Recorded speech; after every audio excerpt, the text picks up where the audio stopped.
Beralih ke informasi selanjutnya pemirsa, pemerintah Kota Pekalongan terus mendorong elektronifikasi transaksi di perangkat daerah, terutama kaitannya dengan pendapatan asli daerah agar tak mengalami kebocoran pendapatan.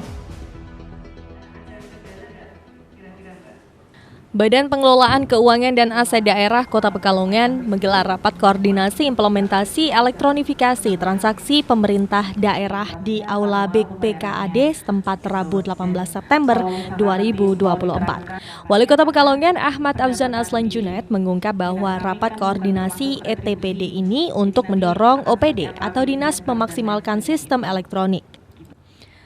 Keuntungan transaksi elektronik ialah mengurangi tingkat kebocoran, misalnya terkait permasalahan retribusi parkir, tiket wisata, dan potensi PAD lainnya agar maksimal didapat.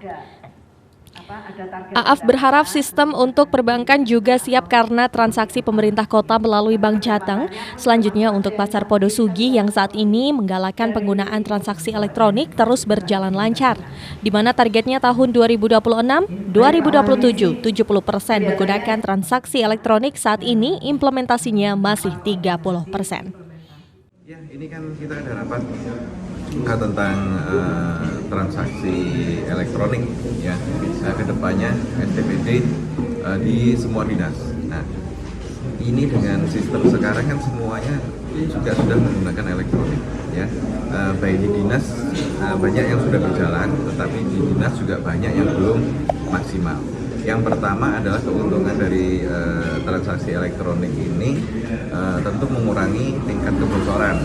Ya, kalau semuanya masih menggunakan manual, pasti bocornya juga banyak. Ada beberapa hal yang memang menjadi masalah klasik dan belum selesai, baik itu tentang parkir, ya baik itu retribusi yang lain di TWL misalkan. Dulu kan ada pihak ketiga dengan sistem elektronik, apakah sekarang masih digunakan atau tidak, itu laporannya dari dinas nanti seperti apa. Terus di hampir semua dinas lah potensinya ada, misalkan Rusunawa semuanya juga harus sudah menggunakan transaksi elektronik karena ternyata penggunaan itu dari awal sampai sekarang akumulasinya sudah 500 juta ya, angkanya makanya 500 juta walaupun kecil setiap tahunnya hanya 5%, tetapi kalau diakumulasi dari awal kan nilainya biasa. Nah, ini ke depan jangan ada lagi hal-hal seperti itu. Ke depan tetap harus ada progres semuanya menggunakan transaksi elektronik. Bahkan di pemerintah pusat pun kan semuanya sudah harus menggunakan e-katalog tentang belanja APBD minimal 30%. Itu sudah dimulai semuanya. Mudah-mudahan Kota Pekalongan bisa, dan saya yakin bisa. Tapi kita juga nggak bisa sendiri karena butuh rekanan ini, terutama dari Bank Jateng. Semua sistem Bank Jateng itu juga harus sudah siap. Ini kan tadi laporannya di pasar Podosugi, ya pasar Podosugi itu kan sudah menggunakan elektronik. Tapi kemarin karena masih ada permasalahan sistem, alhamdulillah hari ini sudah beres ya Pak Iwan ya. Sistem hari ini sudah beres dan itu bisa berjalan lagi. Semuanya harus saling menunjang. Sementara itu, Kepala BPKAD Kota Pekalongan Anita Heru Kusumorini menjelaskan pihaknya kali ini mengundang OPD yang mengelola pendapatan. Ada 15 OPD termasuk rumah sakit umum daerah Bendan dan sebagainya. Bagaimana pada kesempatan ini, komitmen seluruh OPD elektronifikasi transaksi pemerintah terutama berkaitan dengan pajak retribusi tidak membayar secara tunai, tapi melalui kris atau lainnya.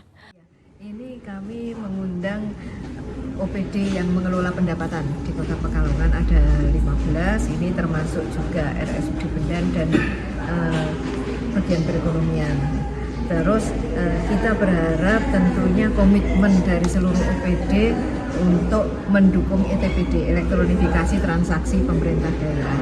Karena kita berharap nantinya untuk pembayaran pajak retribusi yang ada di Kota Pekalongan itu tidak ada lagi yang membayar secara tunai face to face, tapi sudah melalui baik itu elektronifikasi, kemudian billing center, kemudian juga laku pandai, terus juga yang membayar melalui perbankan ataupun juga lembaga keuangan lainnya, sehingga tidak langsung ke petugas, tapi langsung masuk ke rekening penerimaan dari pemerintah Kota Pekalongan. Dengan demikian tentunya kebocoran pendapatan itu bisa dikurangi ataupun bisa diminimalisir. Bu, kalau untuk penggunaan e-money sendiri untuk Kota Pekalongan masyarakat sudah terbiasa atau?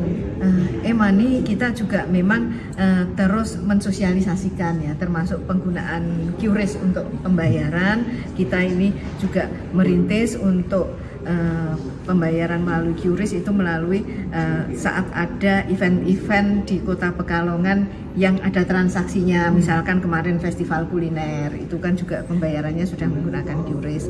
Terus kemudian untuk bazar yang dilaksanakan di halaman sekretariat itu kita juga sudah menghubungi OPD yang mengelola, yang mengkoordinasikan UMKM yang mengikuti bazar tersebut untuk bisa transaksinya menggunakan QRIS, karena kita memang harapannya akan semakin sedikit lagi kita membawa uang tunai, itu nggak perlu banyak-banyak, cukup menggunakan gadget saja sudah bisa transaksi di mana-mana. Rafid Fajri, Batik TV, melaporkan.